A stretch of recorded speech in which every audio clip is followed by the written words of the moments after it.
Hola, bienvenidos a todos. Welcome back to my channel. And I am so excited because today's chat is actually going to be my first video of my dating series, which I told you guys I've been wanting to do. And I just think that this is the perfect time because by the time y'all see this and I upload this, it'll either be approaching Valentine's Day or Valentine's Day just passed. But either way, like, we're still in the season of love and like perfect, like I said, perfect timing. So you're probably wondering, like, girl, you seriously about to do this series because what does this have to do with your channel? And if you are new here, my channel is all about my progression and journey through medicine, from pre-med to med school, residency, just all the way through to my licensure, as well as just discussing being Black in a professional field, a Black woman in a professional field. But newsflash, relationships are everywhere. Like, I don't care who you are, what you do, how old you are. Relationships are something that you are going to come across and you're going to have, whether that's romantic or platonic, like friendships. So I do think that this content is relevant. And like I said, I've been wanting to make a series on it. So to start with, I decided to do a character analysis. Wow, I cannot talk. A character analysis of Cristina Yang from Grey's Anatomy. And if you haven't watched Grey's Anatomy, I highly recommend that you watch it up to like maybe like season like 8, just because the rest of them get a little like, or like to season, let me not say 8, let's give it to season like 10. I highly recommend that you watch it. And the reason why I decided to do an analysis of this character in particular is because I think she's a great representation of a lot of the points that I want to cover. So I am gonna go ahead and insert like spoiler warnings for any of the information that like could potentially spoil the plot line for you guys. So just please make sure that you're watching the video and like looking out for like the little symbol. And without further ado, I'm just gonna jump right into it so I don't talk for too long.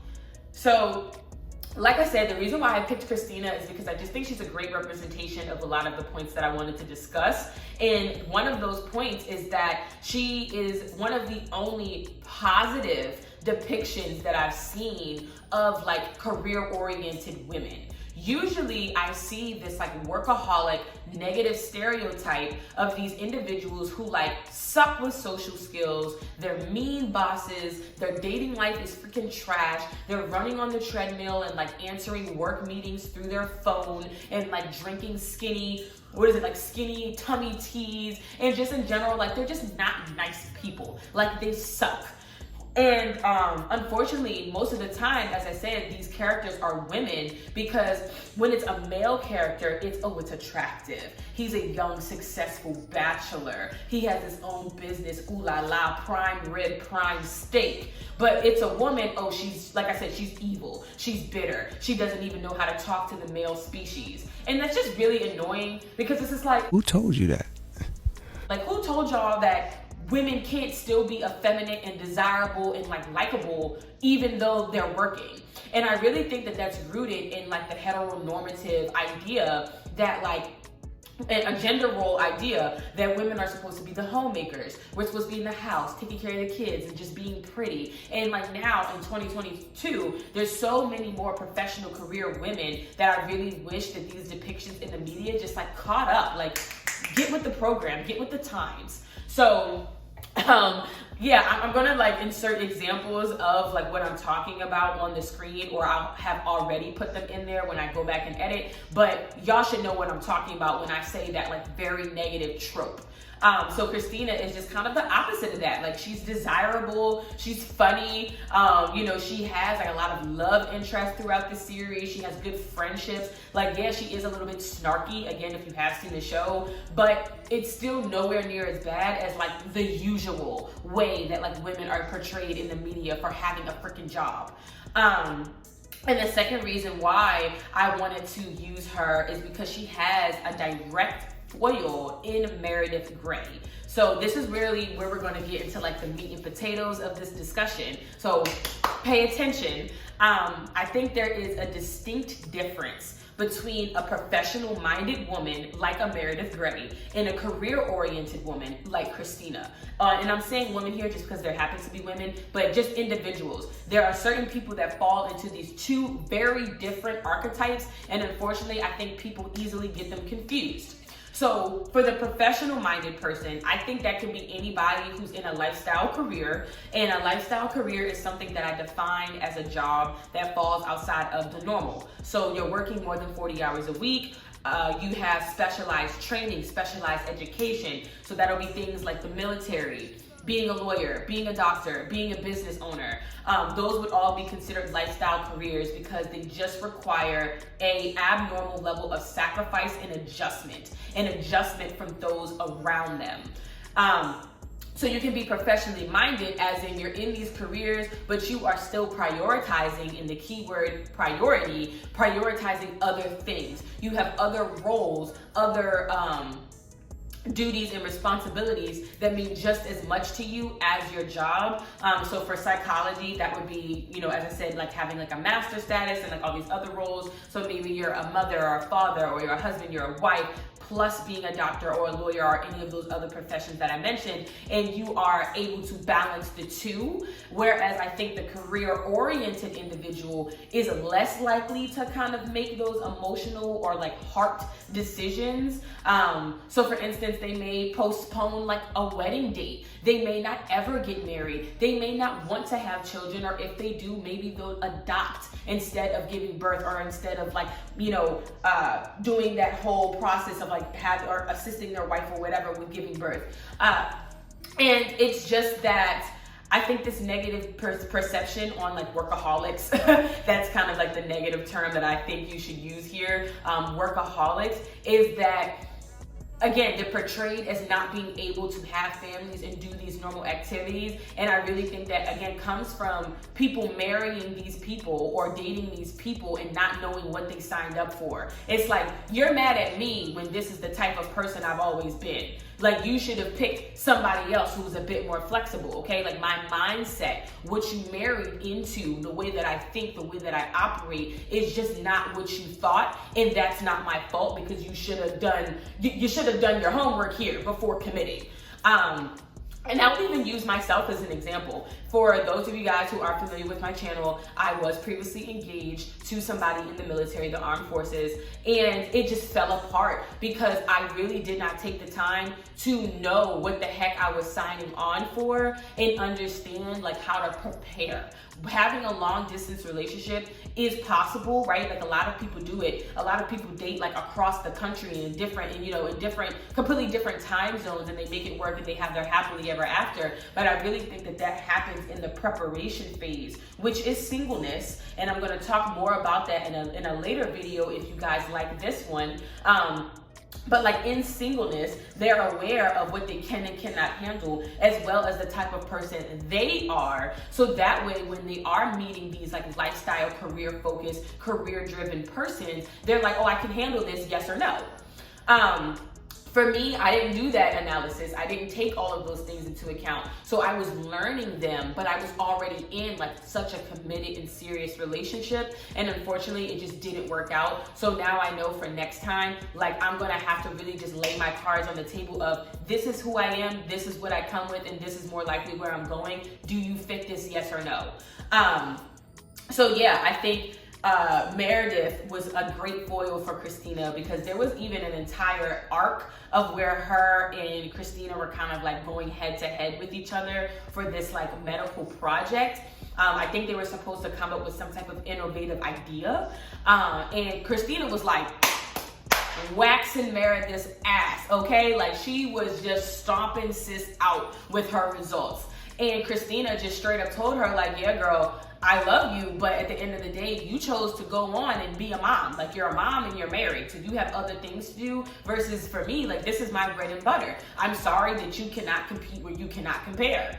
And that's not to say that if you choose to have a family, you choose to be married, that you can't be the top of the game, that you can't have your cake and eat it too. It's just that you have certain time restrictions that, again, a person who only focused on their career did not have. So you might have to do a lot more thinking and get a little bit more creative to get to the end goal, whereas they may have a more straight linear path.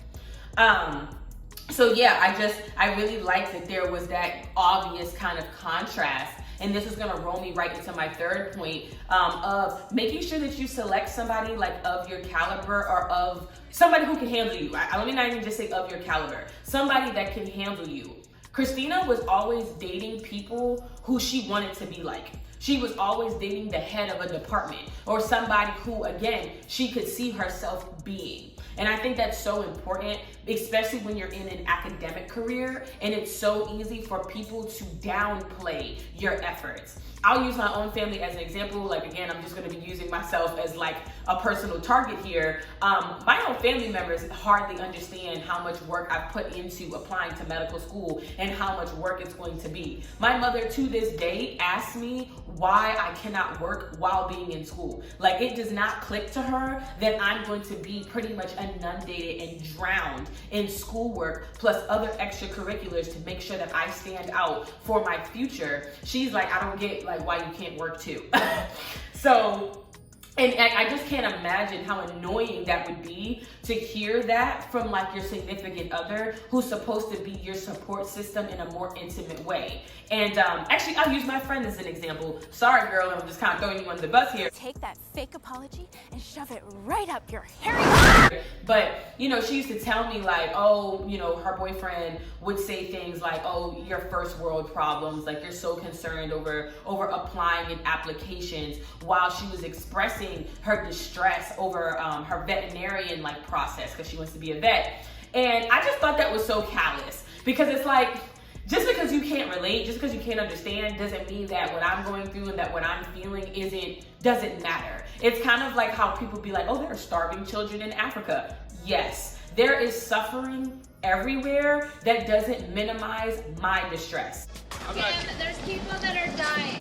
So, you know, I just think that I really applauded the writing of Cristina's character in terms of her romantic interest, in terms of who she was attracted to, because she was drawn to them for what they could do. Not just like that they were rich or that they were doctors, but just in general that they were people who had a passion for what they did. They were people who were great at what they did. Like, they had a purpose before her. That is a biblical term, y'all, for all of my godly fearing folk out there. You want to make sure that you have your own purpose and the person you're with has their own purpose, so that way when y'all come together, you're not depending on each other. You're not depending on each other to feel fueled and refreshed, you know? And I really think that that's where a lot of resentment is built, is when you get together in these partnerships, or you try to develop these friendships with people who simply do not have as much to offer as you do, and then they start like hating you for it. You know, you start getting hit with the, you're always working, you're never home. Well, if you were working, if you were, or even if you don't even have to be outside of the house, if you had a craft that you wanted to pour yourself into and pour your soul into, you may not be saying those things to me. And before y'all be like, oh, Janae, so you saying that doctors should only date doctors, or, you know, people in lifestyle careers should only date other people in lifestyle careers? No, you can marry a janitor for all I care. It just has to be somebody who can understand, again, your passion and your purpose, and understands their own passion and purpose, whatever that may be, and respect you for it. That's the most important part, that y'all are recognizing and seeing each other's purposes, talents, God-given gifts, wherever you want to call them, and are respecting that you are individually pursuing those things. The next point that I want to bring up as to like why I chose Cristina kind of relates to my first point in me saying that I appreciated that she was like effeminate and attractive. Because for whatever reason, I feel like when you see women who can compete, when you see women who are like up there, they're always like shown in this negative light of being like masculine and burly and like undesirable, which again goes into the deeper rooted misogyny of women that are supposed to be home and the caretakers of the house. So I just really like that she was up there competing with the people that she was attracted to and the people that she was interested in. It should be attractive for anybody to be that competitive and that like headstrong when it comes to what they want to do. It's not just a man thing. So I just really liked that that was shown in the show. And I just feel like in general, guys, like, you just want to have somebody who thinks that you're just amazing. Not just for how you look on the outside, but for like who you are on the inside and like what you put forth out into the world. Because at the end of the day, we're all gonna die someday. I'm sorry, that was super dark, but that's just one of the lifelong truths that we all have to live by, is that we're all gonna die someday. And what's important is the legacy that you leave behind. You never wanna be with a person who detracts that. You know, you never wanna be with a person who isn't helping you plant those seeds for the future and, you know, plant your name in the mouths of generations to come. So you would think that's a no-brainer. You would think like, duh. But unfortunately, a lot of us get caught up in our emotions and in our feelings and inside of our own heads, and we make dumb decisions, such as being with people we ain't got no business being with. And that's gonna roll to my next point of be steadfast in who you are. There are certain things about you and who you are and your identity that should never be compromisable. And love has a tricky and strange way of blinding you to that. In even strong friendships, right? Like, you ever heard like birds of a feather flock together? You start doing stuff and acting out of your character simply because of who you hang around. So you want to just make sure that you're really like gung-ho and, as I said, like steadfast in who you are, about your morals, your character, your principles, who you want to be, your future, your vision for yourself, before getting caught up in other folks, which again, I'm gonna be going over in my future dating videos if y'all like this. Because unfortunately, in today's like dating culture, it's normalized to just go out and have fun with whoever. No, your time, your energy, your effort should be exclusive, because you just don't want anybody poisoning your pond. You do not ever want to be in a position of like having to regret a choice that you made in a moment of weakness and blindness. Like, I couldn't imagine going and like having children with someone, knowing good, like right now, knowing good and well that that's not what I want to do. I personally do not have a desire to be a mother. Or actually, let me rephrase that. I am open to adopt. I am open to like having stepchildren, right? Like those children would be my children. If we get married and you have kids from another marriage or from another person or whatever, I don't mind those being my kids, but I personally don't want to give birth. So I just feel like I would have a lot of regret if I got with somebody who like convinced me to do that, knowing that I didn't want to. You know what I'm saying? So like I said, that is where the bed and the root of resentment grows from. And I feel like that point is so important. I feel like that point is so important because, again, I feel like there are certain things that you do have to be flexible about, that you do have to work and find a middle ground and find peace with. Because at the end of the day, once you start having relationships with other people, whether romantic or platonic, you two are very different individuals. So there's gonna have to be some type, you're not always gonna agree 100% on stuff, so that middle ground is necessary. But I think when it calls for you to make super self-sacrificing decisions that again cost you your identity and cost you how you value yourself, it's just a bad idea. You know what I mean? Like, it may not be a bad idea to move across the country for your significant other's job. It may not be a bad idea to try new activities with a certain friend group, but it's a terrible idea if you start noticing yourself going down a path or going down routines that you never ever wanted to do before. Like, if you're going out all of a sudden to the clubs and you're drinking, you're smoking hookahs, and you're doing all this stuff that you ain't never did before, that might be a red flag. Like, I went through a season of that where I was just out and I was just, you know what I mean, living my life, and that just that has never been me. There's nothing wrong with that, if that's what you choose to do. But for me, I couldn't find the balance in my life anymore. I stopped reading, I stopped going to church, I stopped praying, I stopped meditating. You know, the only thing that I remained consistent with was working out. And it's just like, that's not good. Anytime that you try new activities or you make new friendships or you form new relationship bonds, you want to make sure that you're adding good things to your life and you are never removing good things from your life. So that's that point. I kind of feel like I don't have anything else that I wanted to mention. I hope that this was like short and sweet enough and kind of gave you like a little taste of like what I would like to be talking about in the future in regards to dating and romance and friendships and all that on this channel. And please do let me know if you enjoyed this, because like I said, I don't want to continue this series if you guys don't like it or if you guys don't really care to hear about this. But since this channel is for you, this channel is y'all's, this is for you guys to come and watch and get resources and have discussions and I want to make sure that my topics are relevant and good for that. So yeah, I mean, that's pretty much it. Please don't forget to like, comment, share, subscribe if you have not already. Hit that notification bell so you're alerted to whenever I post a new video. And as always, thank you for supporting me. Adios.